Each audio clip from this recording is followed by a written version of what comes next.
Bienvenue sur Célébéon. Notre société traverse des bouleversements sans précédent. Ils sont politiques, économiques, sociaux, culturels et surtout technologiques.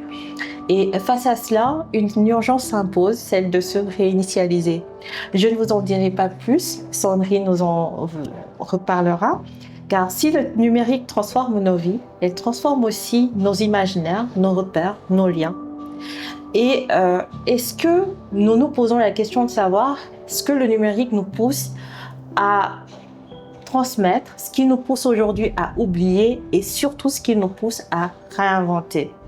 Célébéon, c'est ce carrefour, c'est un croisement de chemins, d'idées, de trajectoires, un podcast proposé par le SALTIS, le Salon international des algorithmes, des sciences, des technologies et de l'innovation du Sénégal qui se tiendra pour la 4e édition les 25 et 26 novembre 2025 au Musée des civilisations noires à Dakar.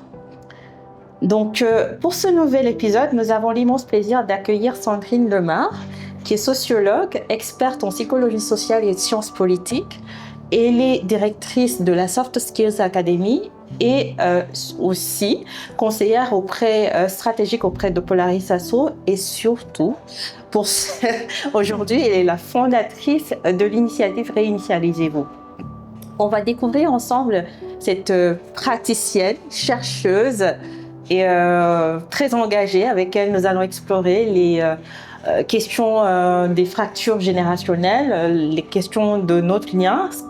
On va essayer en tout cas de faire une photographie de la société sénégalaise. Qu'est-ce qu'elle est devenue avec les usages du numérique et surtout découvrir des pistes concrètes de solutions pour nos écoles, nos liens sociaux et notre futur commun.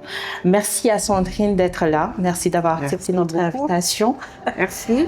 Alors, nous allons démarrer comme d'habitude sur Célébéon. On commence toujours par nous projeter. C'est-à-dire que si aujourd'hui on ne se réinitialise pas à temps, si on ne se réinitialise pas à temps, c'est ça. Si on ne se réinitialise pas à temps, qu'est-ce qui risque de se passer dans 5 ans, 10 ans? Quel est le scénario que vous craignez le plus? Alors, le scénario pour le Sénégal que je crains le plus, c'est une fracture générationnelle forte. C'est aussi une déperdition de la jeunesse dans sa construction identitaire. Et en fait, des fossés qui vont se creuser et qui se creusent déjà entre les parents et les jeunes d'aujourd'hui. Donc, dans 5 ans, si on ne réagit pas, en effet, on aura affaire à de nouveaux faits sociaux qui sont déjà ici, qu'on a encore beaucoup de mal à aborder, avec les problématiques d'addiction dans le numérique, mais des addictions qui viennent du numérique et qui aboutissent à d'autres formes d'addiction, dont peut-être on parlera après. En tous les cas, c'est vrai que je n'ai pas forcément... Si on me demande aujourd'hui, là, avec ce que l'on fait à 5 ans, si justement on ne fait rien, ça sera catastrophique. Parce que je pense qu'on prend les choses dans le mauvais sens. Malheureusement. Voilà. Malheureusement, ça fait peur. Et pour vraiment nous aider peut-être dans la suite de la discussion, on va revenir peut-être sur des notions qu'on entend très souvent, les générations X, Z, c'est quoi peut-être ces générations? Alors peut-être peut-être que si tu le permets, on va parler de la société sénégalaise parce que je pense que c'est important de le dire. Oui. Contrairement à ce qu'on pourrait penser, je suis de cette société. Donc ça aussi, ça fait partie des choses importantes qu'il faut signifier. Oui. Pour pas qu'on pense que je m'exprime au nom d'une société qui n'est pas... Sandrine est franco-sénégalaise. J'ai grandi au Sénégal et praticienne depuis plus de 30 ans ici au Sénégal. Donc oui, alors ça, je pense que c'était important de le dire, même si aujourd'hui les gens me connaissent de plus en plus sur cette thématique.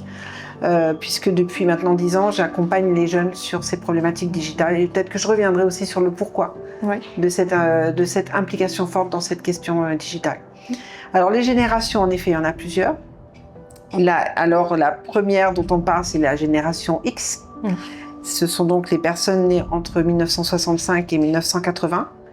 Donc cette génération qui a vu l'essor de l'informatique, tout simplement. Ensuite, X, Y.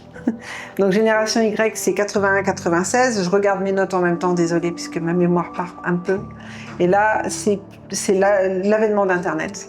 Donc là, c'est une génération qui a vu l'avènement d'Internet. Enfin, je vais vraiment au plus simple. Ouais. Ensuite, on a la génération Z, donc de 97 à 2012. Cette génération-là a vu la recrudescence des réseaux sociaux et surtout de l'utilisation des smartphones. Et c'est aussi cette génération qui a vécu la Covid-19. Et ça, on reviendra sur ça parce que l'impact de la Covid-19 sur les constructions et la relation au numérique a beaucoup évolué dans le monde, mais au Sénégal aussi d'une certaine façon, avec justement des problématiques qu'on a eu à traiter dans le cadre de différents projets qu'on a menés avec Polaris Asso, dont on reviendra peut-être après. Et depuis 2010, on a la génération Alpha. Donc c'est une génération 100% technologique. Et surtout, n'a pas connu avant. N'a rien connu d'autre, voilà, et qui surtout connaît l'IA. Ouais. Et surtout qu'on est l'IA, on va dire peut-être la grosse bombe, et toutes ces générations interagissent naturellement parce que ce sont les parents d'eux, les fils d'eux, et forcément il y a des conséquences sur les relations familiales, sociales. Quelle est la lecture aujourd'hui de ces relations? Comment elles sont en train de se structurer ou de se déstructurer? Alors, encore une fois, je ne suis pas que négative, mais c'est vrai que les questions que tu me poses m'invitent en tous les cas à faire part de ma pratique. Donc, c'est pas positif. Ce qui se passe aujourd'hui, je pense que de plus en plus de familles s'en rendent compte et décident de prendre les choses à bras le corps, mais c'est encore pas toutes les familles. Ce qui se passe aujourd'hui, c'est qu'il y a un fossé générationnel. Moi, je suis de la génération X, je travaille avec la génération Z. Et depuis la Covid, pour moi, en tant qu'enseignante et praticienne, c'est de plus en plus compliqué de travailler avec la génération Z. Parce que leur mindset, leur façon de penser, leur façon d'agir, ne correspond pas à mes propres imaginaires ou à mes propres pensées. On ne parle pas la même langue. On n'évolue pas dans les mêmes mondes. Et c'est ce qui se passe dans la plupart des familles. On a aujourd'hui, alors dans la réalité dakaroise, c'est la réalité urbaine aussi, donc je pratique à Dakar, même si j'ai eu à intervenir dans les régions. Je pense que la réalité dakaroise est la réalité du monde. Où en fait les familles se rétrécissent d'abord. Le modèle de famille nucléaire est de moins en moins fréquent. Mais à l'intérieur même des familles réduites, il se crée des compartiments.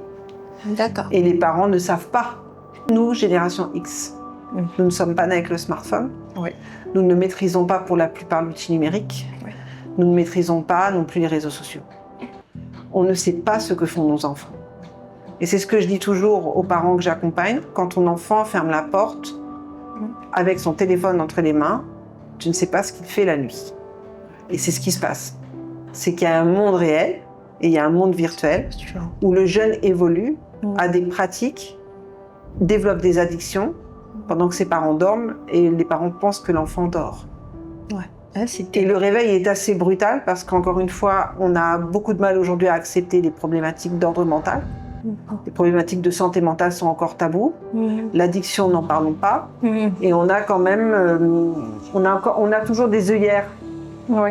Même si depuis 10 ans que je suis sur cette thématique-là, ça fait 10 ans que je travaille sur cette thématique-là. Il y a 10 ans, quand j'exprimais ça, vraiment les gens étaient dans le rejet. Aujourd'hui, les gens veulent entendre et veulent être accompagnés parce qu'ils sont démunis. Et malheureusement, il n'y a pas aujourd'hui. Peut-être il y a des accompagnements ponctuels et il faut les moyens, il faut aussi entendre le discours pour comprendre que ça ne va pas.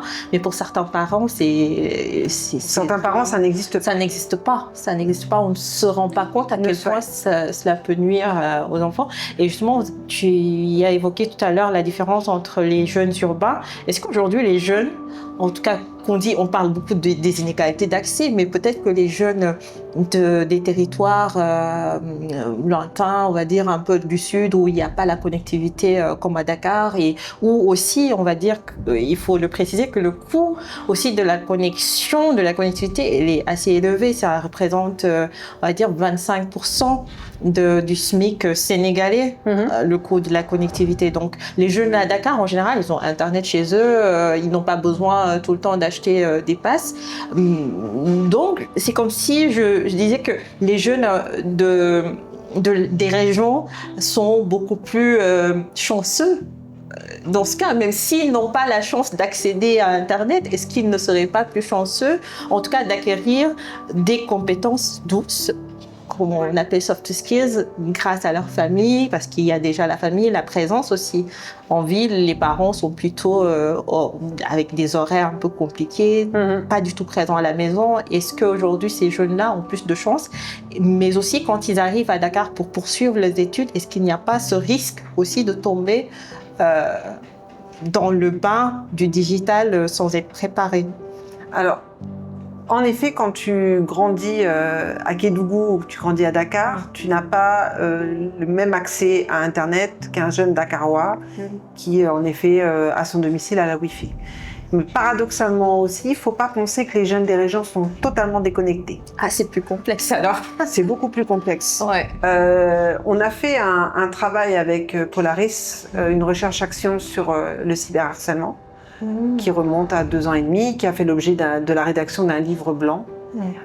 C'est pas de ta faute, téléchargeable gratuitement en ligne, pour ceux que ça intéresse.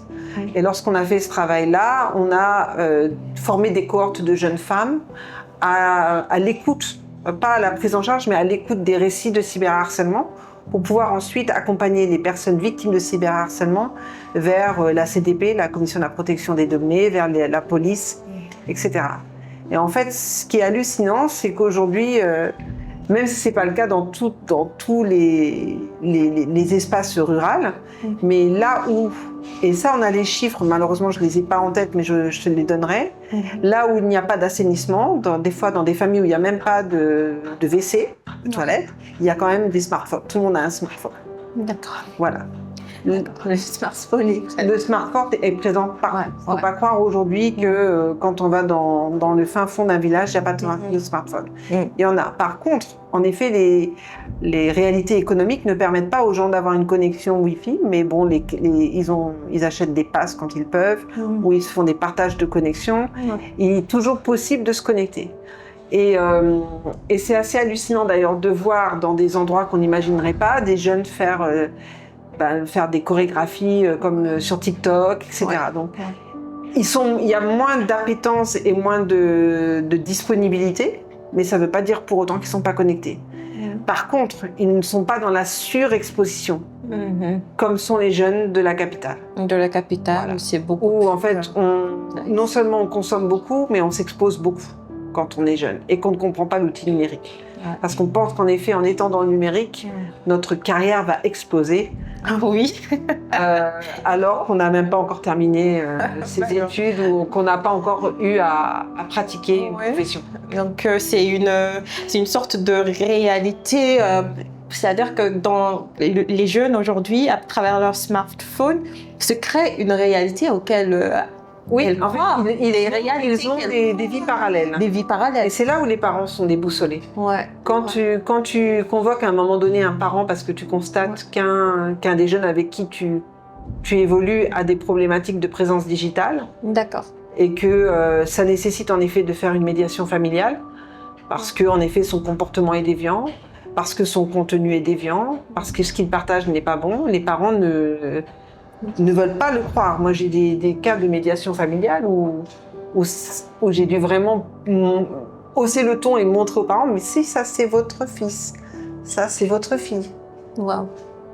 Donc, il y a un moment donné, on n'est que 3 ou 4 dans la pièce, il n'y a pas de caméra, il n'y a pas de micro. On peut se parler vrai, en fait. Et plus vite on va se parler vrai, plus vite on va pouvoir intervenir. Sinon, cet enfant-là, il va tomber dans des choses qu'on ne maîtrisera pas demain. Et c'est ça le problème de l'urbain. En fait, je pense qu'un des soucis, c'est D'abord la construction de sa propre identité, qui je suis concrètement, donc ça on prend pas le temps de savoir, et on va aller se construire une identité parallèle. J'ai tellement d'exemples de jeunes femmes, de jeunes garçons qui s'inventent des missions, Par exemple. Par exemple, on peut avoir des jeunes diplômés niveau licence qui vont être coach de vie, par exemple. D'accord. Ce sont parfois eux-mêmes qui ont des problématiques de vie. Et des forts troubles, parce que ça se voit même dans leur façon d'être dans le digital. Et c'est eux qui vont accompagner. En fait, il y a une quête perpétuelle de ces jeunes-là d'une forme de reconnaissance. Je pense que c'est là où la famille a péché. D'accord. On a des modes de fonctionnement, on a des modalités de socialisation, on éduque nos enfants d'une façon... Une petite fille, on éduque comme ça, un petit garçon, on éduque comme ça. Mais aujourd'hui, il y a un nouvel invité. L'espace. Ce nouvel espace qui fait inviter dans nos modalités de socialisation. L'enfant, aujourd'hui, il a une socialisation numérique. Que ni le père ni la mère ne maîtrisent. Et en fait, cet invité surprise, que les parents ne connaissent pas, va tirer l'enfant dans des réflexes, dans des contenus qui vont l'amener ailleurs que dans ce qu'il est réellement. C'est ça. Et c'est là où en fait ils se perdent. Ils se perdent et j'allais venir. J'avais prévu de poser des questions avant, mais peut-être qu'on va commencer par présenter cet outil numérique, ce qu'il est. Parce qu'aujourd'hui, tout commence par peut-être un mot-clé, peut-être une petite recherche, et justement, on te happe dans un canal et le jeune, il se retrouve. Des fois, c'est des questions pour des questions religieuses. C'est comme si les jeunes n'ont plus où poser leurs questions aussi. Est-ce que ce monde parallèle, le monde numérique, c'est qu'est-ce qu'on va y chercher et qu'on y reste et au final on est aspiré dans un monde parallèle. C'est tellement intéressant. Tout commence par un mot-clé. On va y chercher ce qu'on ne trouve pas dans nos parents. Parce que les parents soit ne veulent pas aborder certains sujets, soit ne sont pas présents. On parle vraiment du sujet et on parle dans notre société. Voilà, on parle du contexte aussi urbain. Urbain. Là où peut-être les parents sont plus présents dans les régions, on parle vraiment... Moi, je parle de Dakar parce que c'est vraiment mon laboratoire Dakar. Donc, moi, je suis jeune, mes parents ne répondent pas à mes questions. Je suis de la génération Z, j'évolue dans des outils qui me permettent d'avoir accès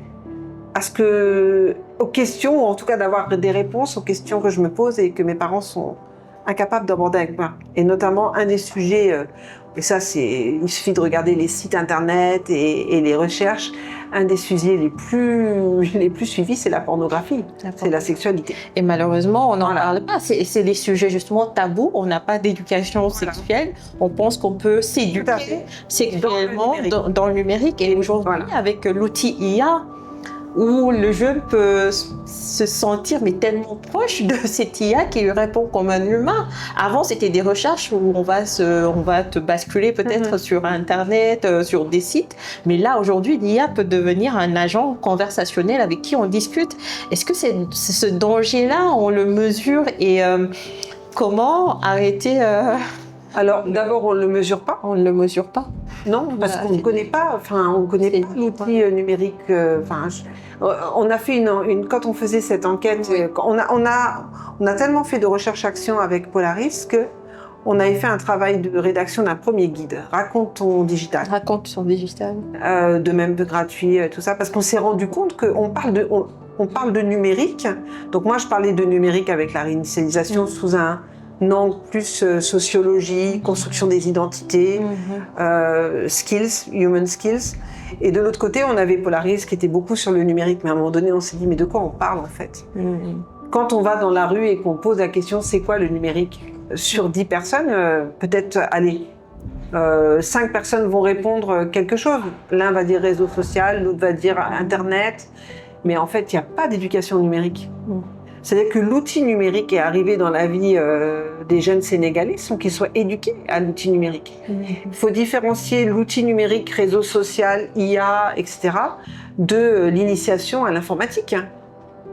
Faire un traitement de texte sur Word et et aller discuter dans un live Instagram en plein direct et raconter des choses qui sont complètement en porte-à-faux avec ce qu'on vit chez nous, ça n'a rien à voir. C'est ça. Et donc, aujourd'hui, l'outil numérique, il est là, entre les mains des jeunes, mais ils ne savent pas s'en servir.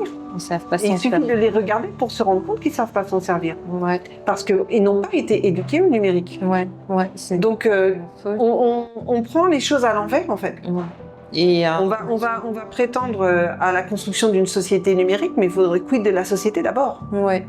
Déjà, est-ce que C'est ça, tu la vois. société, elle est là? Les analphabètes numériques sont majoritaires aujourd'hui. Au Sénégal, en tout Oui, cas. il y a des gens, encore une fois, qui ont beaucoup de mal à ouvrir une boîte mail, Ouais. qui vont pas consulter leur mail régulièrement.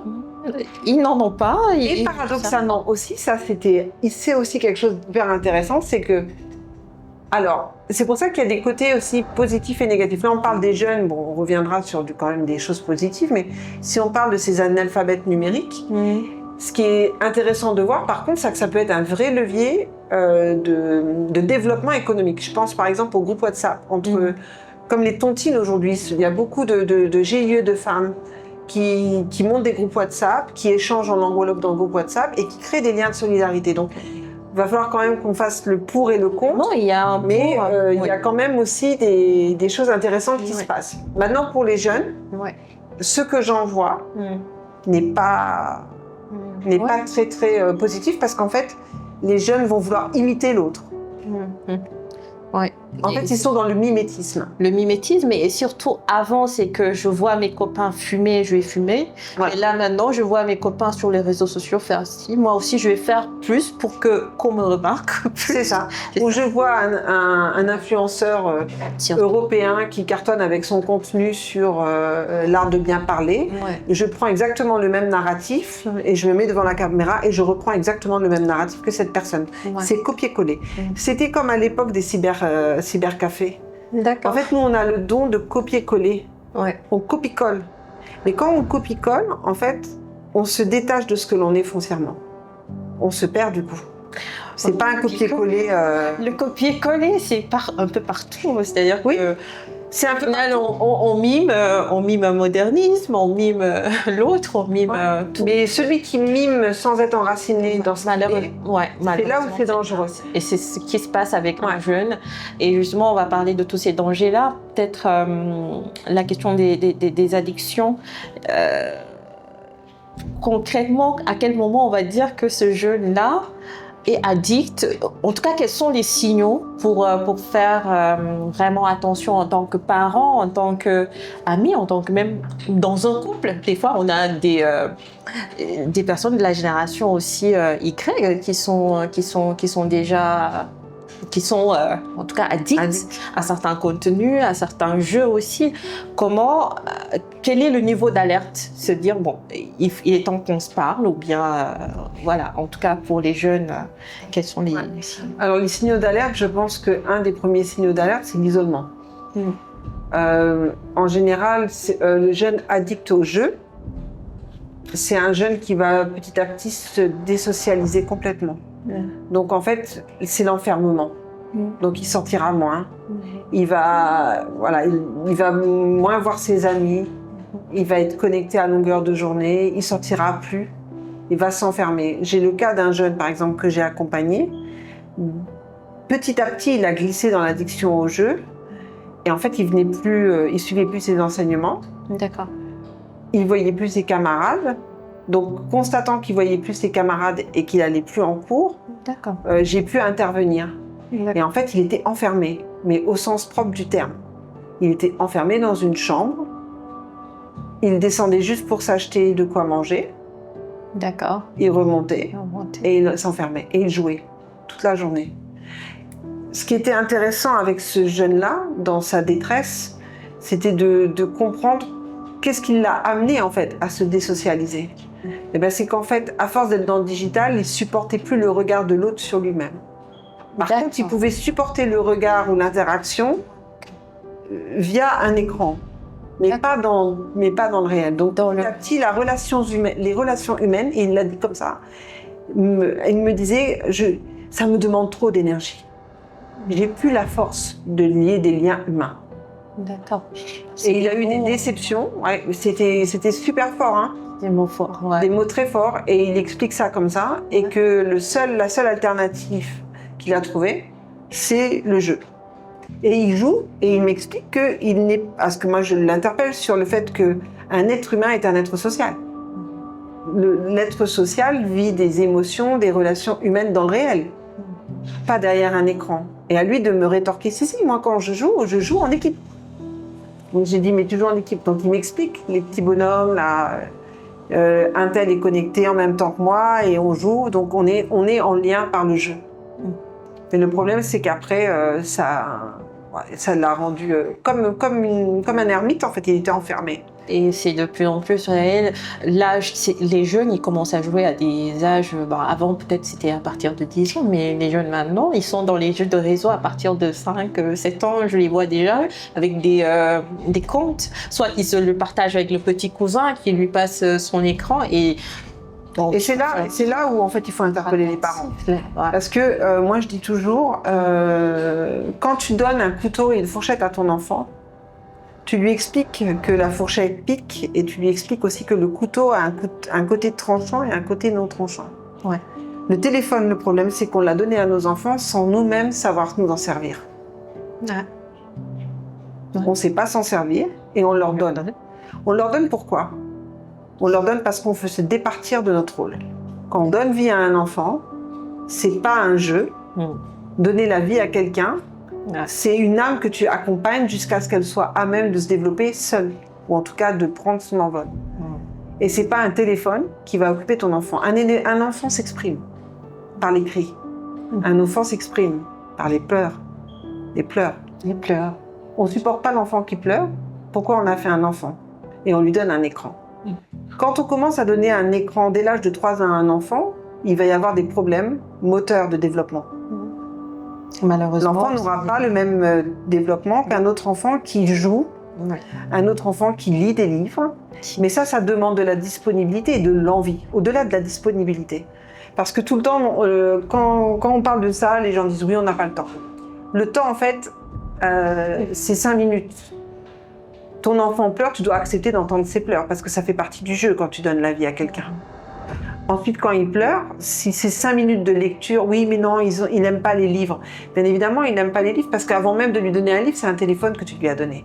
Le téléphone, les visuels, les dessins animés, ça rend addict, c'est fait exprès. C'est fait exprès. C'est fait exprès, en fait. Il y a des dessins animés qui rendent addicts les enfants. Et de fait, quand l'enfant...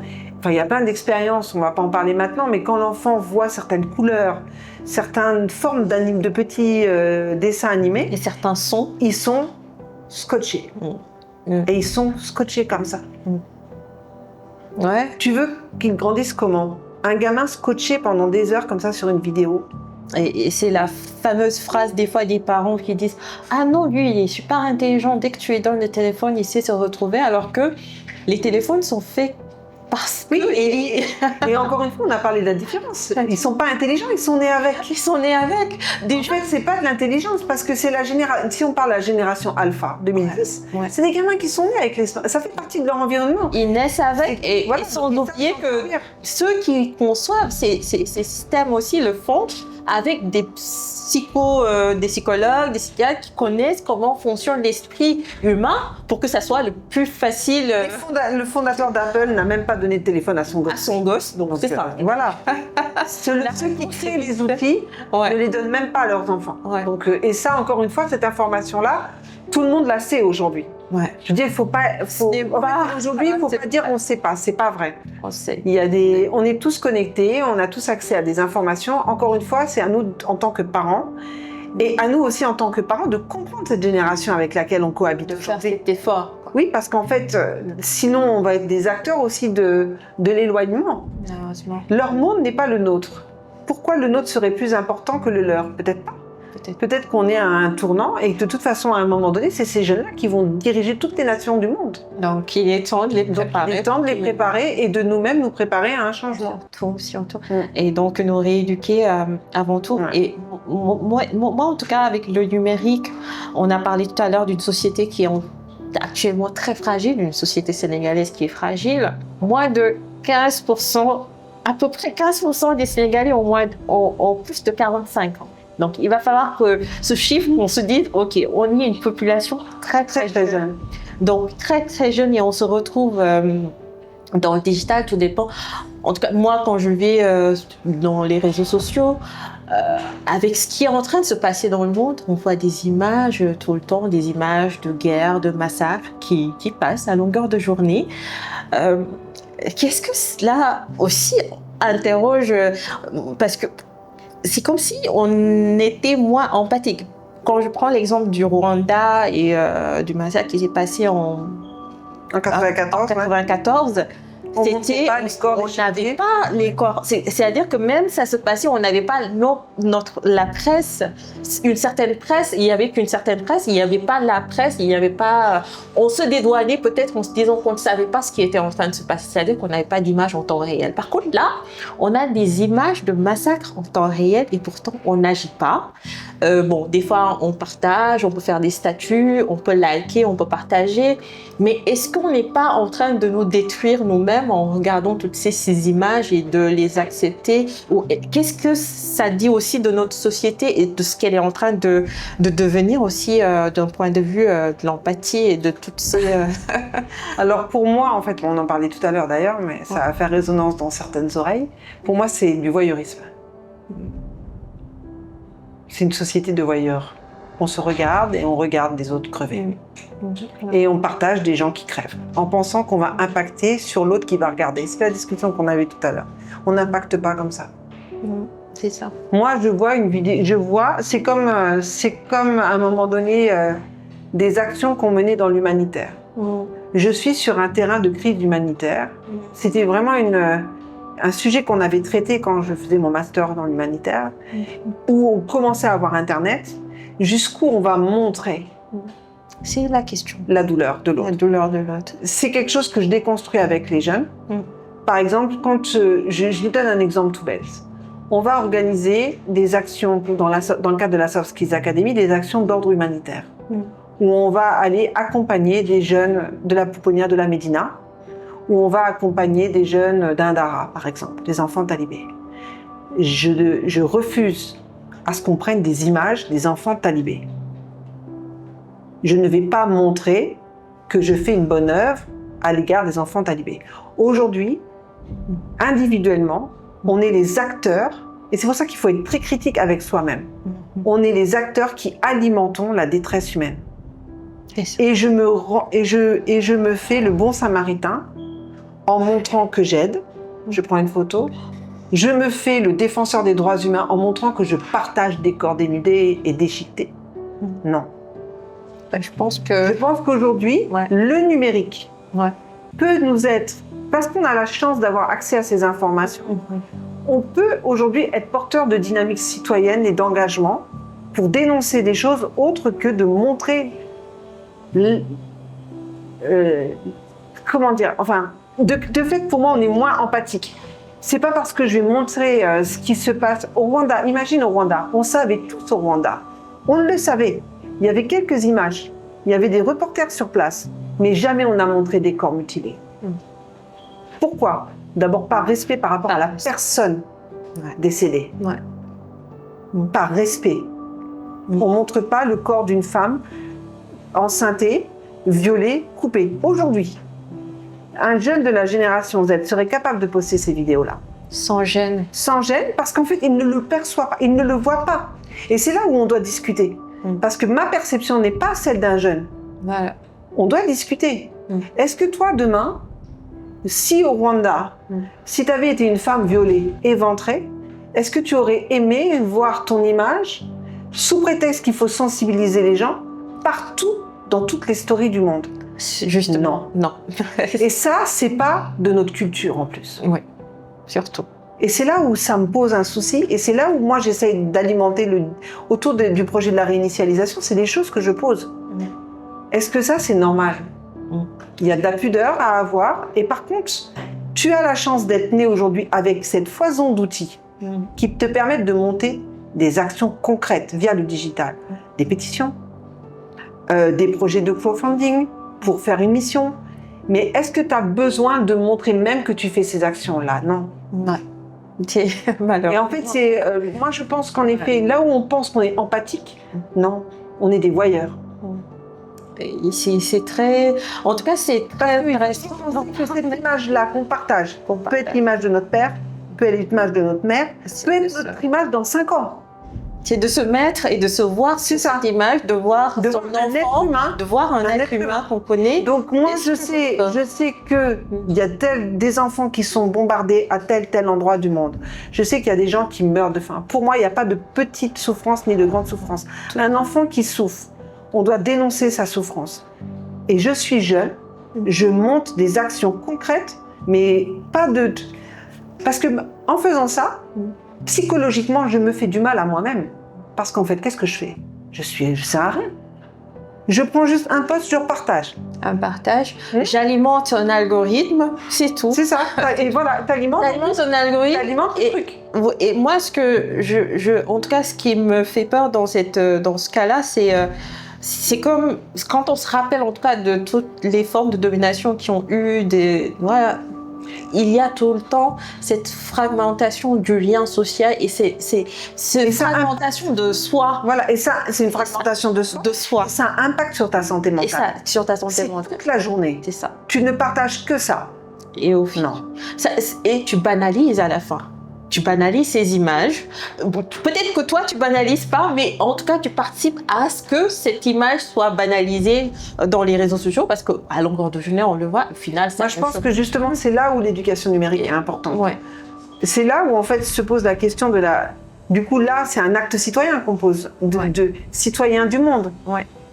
C'est quoi? Comment je milite pour une cause dans le digital? Non pas pour montrer que je suis porteur d'un combat, mais comment j'utilise tout ça à bon escient avec des actions concrètes. Et comme tu dis tout à l'heure, qui n'impactent pas ma santé mentale, qui font que je serai fière de moi d'avoir pu monter une action concrète. Et c'est là où on est entre le réel et le virtuel. Qu'est-ce que je fais dans le réel face à une situation qui m'affecte?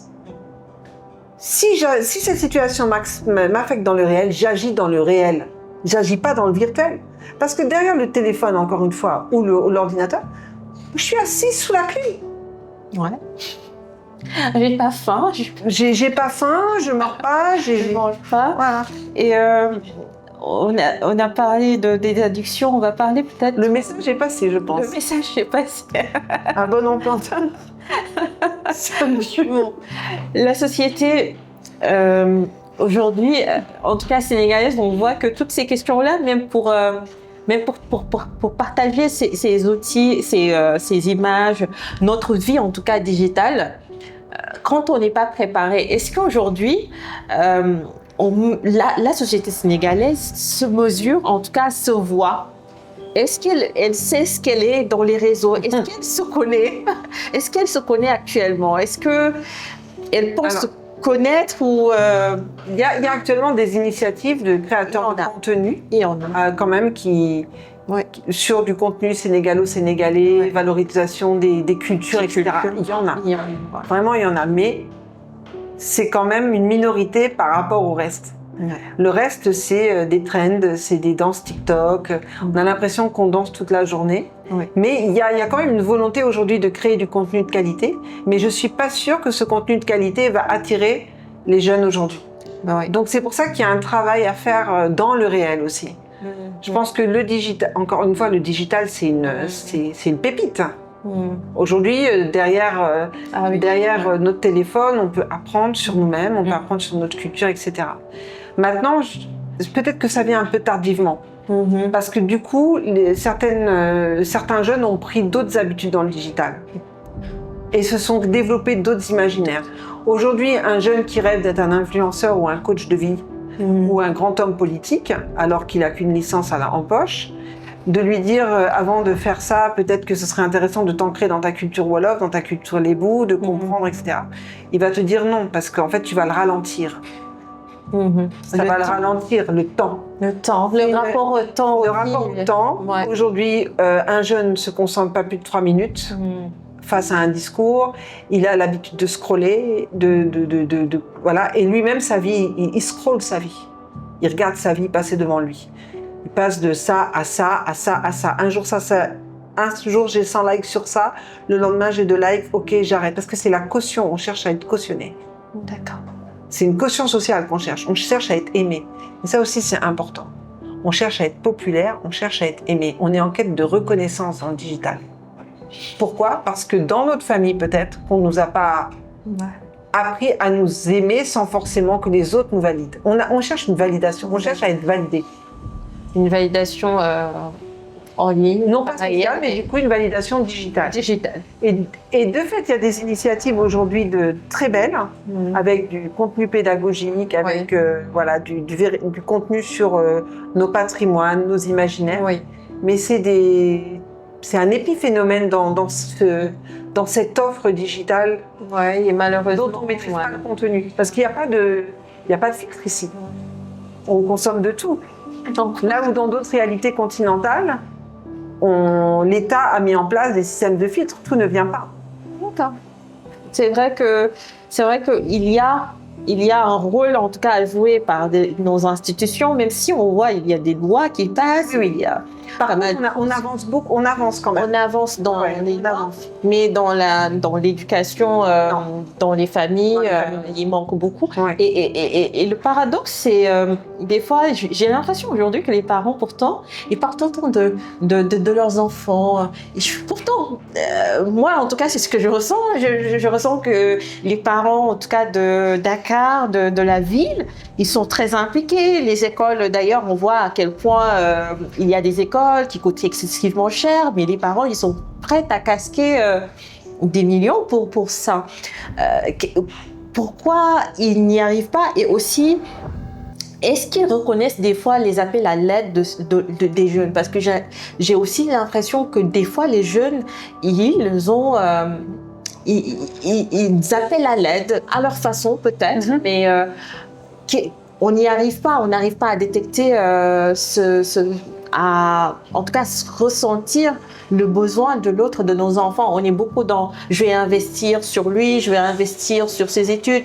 Investir, c'est ce mot-là aussi, c'est comme si le jeune devenait un produit, un projet capitaliste.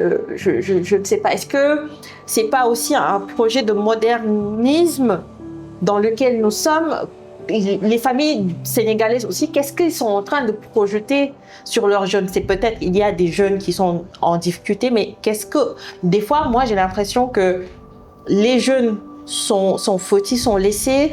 Les parents ont envie d'être là, mais ils ne s'investissent pas là où ils doivent investir, en fait. En fait, si tu veux, c'est comme si, en fait, le temps s'était arrêté.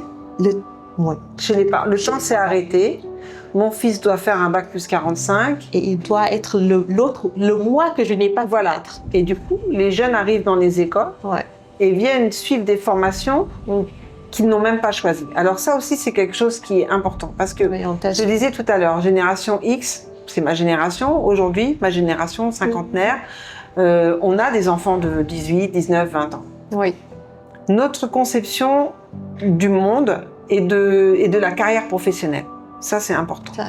Quand nous, on a eu notre bac dans les années 92-93, notre bac, après nos études universitaires, 4-5 ans après, donc 2000, on est sorti. Nos compétences, nos hard skills, ce qu'on apprenait, parce qu'à l'époque, il n'y avait pas Internet, c'était tout début, ce qu'on apprenait nous permettait d'avoir une carrière professionnelle sur 10-15 ans avec les compétences acquises pendant ces années-là. Aujourd'hui, au bout de 2 ans, les hard skills transmises à un jeune sont obsolètes. D'accord? Aujourd'hui, un prof vient en salle, ce qu'il va dire à l'étudiant peut être contrecarré par une recherche sur Internet. Donc, on pense que... Alors, d'abord, on pense que les choix qu'on fera pour nos... Parce qu'ici, on fait les choix pour nos enfants. C'est ça. Le jeune, en fait, quand il arrive avec le bac, comme tous les jeunes du monde, quand tu as ton bac, tu ne sais pas trop ce que tu veux faire. Mais en général, si tu écoutes ton enfant, tu sais les appétences. Qu'est-ce qu'il aime, qu'est-ce qu'il n'aime pas. Moi, j'exerce à l'ISM, où je dirige la Soft Skills Academy. Quand ils arrivent en première année, très souvent, ils ne savent pas pourquoi ils sont là. Alors certains font des études de droit parce que leurs parents est avocat ou voilà. Certains font de la science politique parce que leur père ou leur mère a une carrière politique. Enfin, alors que par exemple la science politique n'est pas du tout pour devenir politique. Enfin, donc il y a plein de préjugés sur ces filières-là. Et ça, c'est les hard skills. Donc on les inscrit parce qu'on veut qu'ils deviennent. Et quand ils arrivent, aujourd'hui, ces jeunes-là ne sont pas encore nous. C'est pas nous. Donc quand ils arrivent, ils s'expriment. C'est pas bon. Il y a une offre pléthore d'écoles entre l'école publique, l'école privée. Il y a une offre pléthore d'écoles. Tu parles des écoles privées, je pense, où il y a un coût. Il y a un coût. L'école publique, l'université, c'est très compliqué. En effet, aujourd'hui, vu les conditions de l'université Charente à Diop, même si c'est en train de s'aplanir et qu'il y a une véritable volonté de l'État d'aplanir les choses, mais dans les écoles privées, c'est certainement les espaces dans lesquels on peut les plus innover. Moi, j'ai la chance d'être à l'ISM, où en effet, la Soft Skills Academy nous permet ces initiatives-là. J'arrive à l'ISM, je fais droit, je fais management, je fais. Mais je suis interpellée sur d'autres types de compétences qui vont m'être utiles aujourd'hui. Aujourd'hui, encore une fois, il suffit d'ouvrir le net pour savoir que c'est pas le diplôme qui va faire l'insertion, c'est le diplôme accolé à des compétences humaines. Et ces compétences humaines-là, on a la chance, au niveau du Sénégal, à l'ISM en particulier, de les tester via la Soft Skills Academy. Où là, en fait, c'est un brassage de recherche-action, d'éducation populaire, de développement personnel, d'éducation au numérique. Et surtout, d'organisation concrète d'action. Où en fait, l'étudiant va être face à lui-même dans la gestion du stress, dans la gestion d'équipe, dans la gestion d'une logistique, dans la gestion d'un montage de projet. Donc on l'appelle le laboratoire du changement. Dans ce laboratoire du changement que j'ai la chance de diriger, tu arrives dans un collectif, mais dans ce collectif-là, c'est toi individuellement qui vas cheminer. Et du coup, tu vas pouvoir avoir un temps d'acquisition de compétences qu'un étudiant qui ne suit pas cette académie-là n'aura pas. D'accord. Et en fait, c'est vrai que c'est des jeunes qui sont différents. D'accord. Parce que ce qu'on attend d'un jeune aujourd'hui, c'est pas de répéter un cours par cœur. Donc c'est là où notre modèle éducatif ne va pas bien. Surtout que l'IA aujourd'hui peut répéter mieux qu'un médecin. Alors voilà, et raison donc de plus. on parcurise, on récite bien, on parle bien aussi. L'art oratoire est à la mode au Sénégal. On aime bien les étudiants qui parlent bien comme ça, qui ont une belle éloquence, un beau costume, etc., qui parlent bien. Mais derrière cette parole, qu'est-ce qu'il y a ? Quels sont les savoirs ? D'abord hard, quels sont les savoirs techniques ? De quoi concrètement parle cette personne qui s'exprime bien, parle bien français. Ok ? Est-ce qu'elle a réellement des compétences humaines ? Pas du tout. La preuve, c'est qu'après son discours, elle est timide comme pas possible, elle est incapable de parler ailleurs que devant une scène. Et est-ce qu'elle a des compétences techniques ? Ben non, elle a un bac plus, on la met devant un document, on lui demande de faire une synthèse, elle est incapable de faire la synthèse. Donc aujourd'hui, en fait, comme partout dans le monde, les recruteurs, et moi je travaille avec beaucoup de directeurs de ressources humaines justement dans le profilage, et moi ce qui m'intéresse, c'est quelle est leur vision du capital humain junior au Sénégal. On parle d'un capital humain. Et en fait, ce capital-là, aujourd'hui au Sénégal, il est en train de tomber. Parce qu'en fait, on leur apprend pas à apprendre. On leur apprend à parcuriser. On leur apprend pas à apprendre le savoir, mais d'abord le savoir sur eux-mêmes. Parce qu'en fait, quand tu te sais toi-même, tu sais aussi ce que tu veux apprendre. Et c'est là où aussi il y a des fois des tensions avec les parents, parce que à partir du moment où je sais ce que je veux, je sais ce que je veux apprendre. Donc là, je vais aller voir mon père et lui dire, écoute, la fac de droit dans laquelle tu m'inscris, c'est pas ça que je fais. D'accord. C'est pas ça. Moi, j'ai des appétences pour ça, ça, ça, ça, et quand je développe ces appétences-là, j'acquiers un savoir. D'accord. Parce que j'en ai envie. Aujourd'hui, c'est des jeunes qu'il faut qu'ils aient envie, sinon ils sont la flemme. Ils ont la flemme. Oui, ils ont la flemme. Et ils ont raison aussi. Ils ont la flemme. Ils sont dans ce monde aussi. Je trouve que nous, avant, fallait carburer, fallait y aller, quoi. Le maître mot des jeunes aujourd'hui, c'est la procrastination. Ils perdent du temps. Ok. Et ils pensent, je sais pas, peut-être qu'ils pensent que le temps se régénère. D'accord. Ils pensent peut-être que D'accord. Ils vont pas partir. D'accord. Bon. Mais ils perdent beaucoup de temps. Et ça aussi, c'est l'impact du digital. D'accord. Parce que tu perds du temps. Ouais, et on a qui recommencent des cycles. Tu remets à demain, Ouais. tu vois. Ouais. Et puis, souvent, tu les vois, et c'est réel, hein. Ça va? Oh non, je suis fatiguée. Non. Et Moi, je leur pourtant, dis, ils n'ont rien fait. t'es fatiguée de quoi? Non, il y a une différence entre être fatigué et avoir la flemme. C'est différent. Et en fait, pourquoi ils ont la flemme? C'est parce qu'ils n'ont pas d'envie. Un jeune, aujourd'hui, il faut le faire rêver. Mais il faut le faire rêver dans sa réalité. Et pas le faire rêver dans une réalité transposée dans le numérique. Et comme on ne leur a pas donné de rêve, ils vont rêver eux-mêmes ailleurs.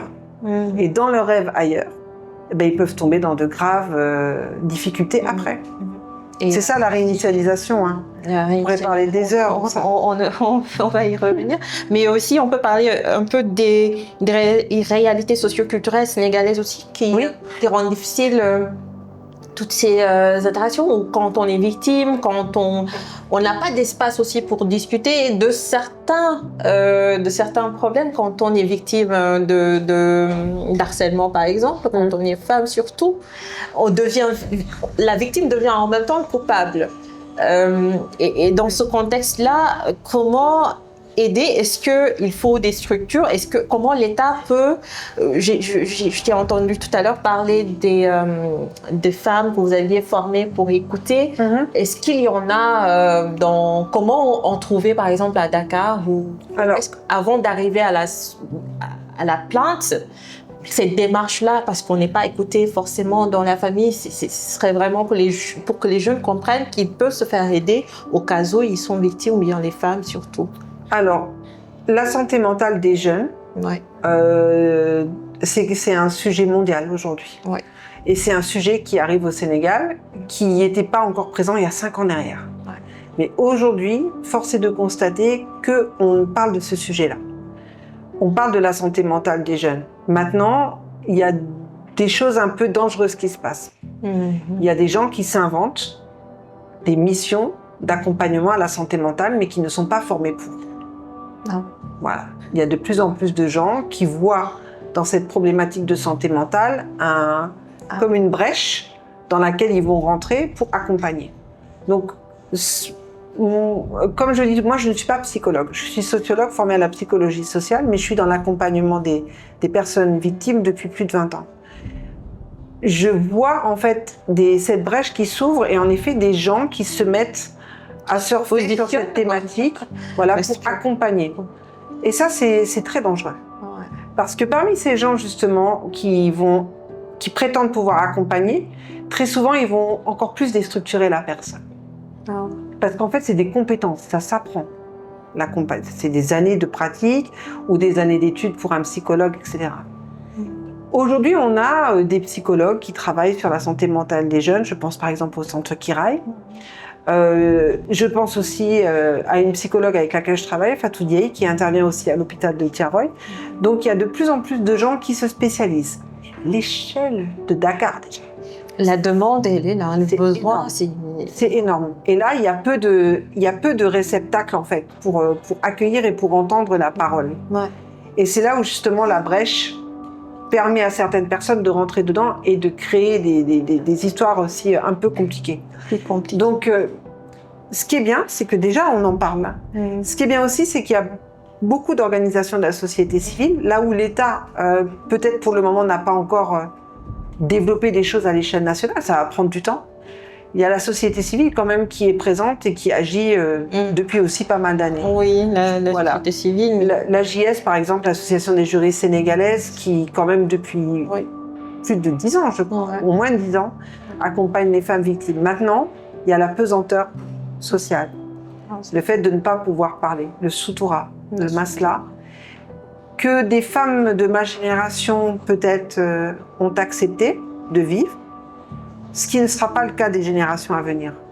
Et justement, c'est là où nous, on doit être attentifs sur la prise de parole. Parce qu'aujourd'hui, en fait, et c'est ça qui est douloureux, moi je l'ai vécu avec des jeunes femmes victimes d'abus sexuels, qui un jour ont eu à prendre la parole dans le digital, à visage découvert. sans se rendre compte de l'impact parce que leurs parents n'étaient pas au courant. Enfin bref. Ouais. Donc c'est là où aussi on a un rôle parce que elles vont vouloir s'exprimer, mais comment leur parole va être entendue dans le digital et donc de multiplier en fait des initiatives pour qu'elles sachent que à tel endroit, je sais que je peux rencontrer telle personne, à tel endroit, je sais qu'il y a telle organisation de la société civile qui peut m'entendre, et aussi féliciter le travail de la CDP. Ouais, la CDP et la police aussi. Ouais. Oui. La police qui aujourd'hui se forme justement aux problématiques numériques.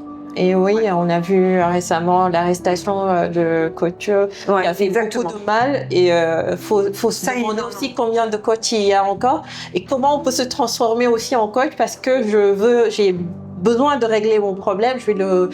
Mon problème avec toi, Sandrine m'a fait du mal. Je vais résoudre le problème en balançant. Tout à fait. Et c'est ça aussi, c'est nos comportements, même sociaux. Et tu vois, et c'est là où je reviens sur la problématique de la sexualité, parce qu'en fait, ça, c'est les jeunes en fait ont des pratiques sexuelles en ligne. Ouais.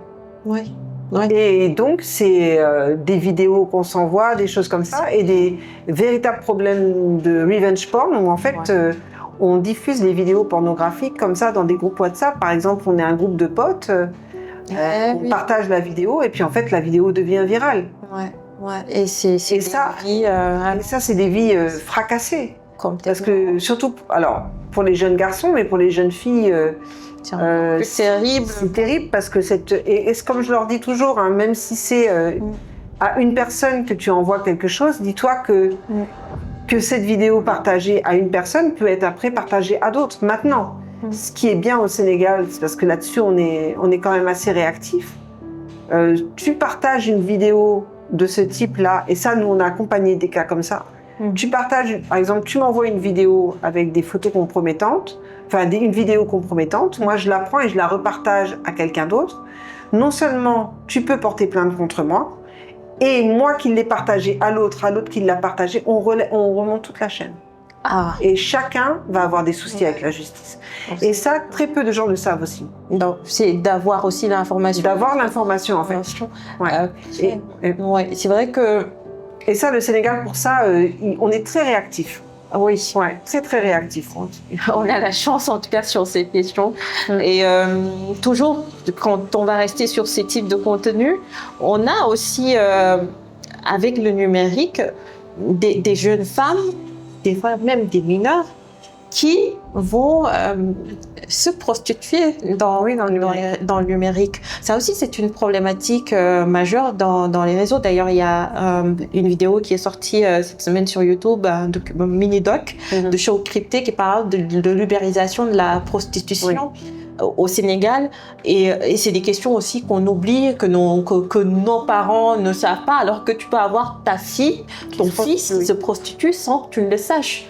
Exactement. Des fois, ça peut commencer par des petites vidéos que je partage moyennant une petite somme sur un petit wave sur des groupes privés. Et après, ça va plus loin. Je vais acheter ma connexion avec, je vais sortir avec, et on rentre dans un cycle.